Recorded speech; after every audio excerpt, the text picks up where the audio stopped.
এটি পাবনার ঈশ্বরদীর রূপপুর গ্রামের পাশেই গড়ে উঠেছে, যেখানে বাংলাদেশের প্রথম পারমাণবিক বিদ্যুৎ কেন্দ্র স্থাপনের জন্য এটি আবাসিক এলাকা হিসেবে তৈরি হচ্ছে। 1961 সালে স্থাপনার ধারণা নেওয়া হলেও প্রকল্পে ভিত্তিপ্রস্তর স্থাপন হয় 2013 সালে এবং নির্মাণ কাজ শুরু হয় 2017 সালে। মোট 12টি বহুতল আবাসন ভবন তৈরির পরিকল্পনা রয়েছে।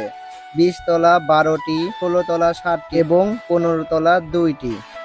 ইতিমধ্যে 10টি ভবনের কাজ শেষ হয়েছে, যার মধ্যে 20 তলা 6টি ও 16 তলা 4টি শেষ। ফ্ল্যাটগুলোতে এসি, ইন্টারনেট, রান্নার গ্যাস, গিজার সহ পূর্ণ সুবিধা রয়েছে এবং ডরমেটরি, মসজিদ, স্কুল, ফায়ার স্টেশন থেকে শুরু করে ওয়ার্ক হিটার পর্যন্ত অন্তর্ভুক্ত রয়েছে। এখানে রাশিয়ান বিদেশি জনবহুল 3000 থেকে 4000 জন বসবাস করছেন, যাদের মধ্যে শহরের চেহারা ও অর্থনীতি ব্যাপক পরিবর্তন এসেছে। এখানকার স্থাপনা, ব্যবসা, রেস্টুরেন্ট, দোকানপাট সবকিছুতেই বারবারের গ্রাম থেকে আধুনিক শহরে রূপান্তর লক্ষ্য করা যায়। রংচাটা ছবিতে পরিবেশন বাধ্য।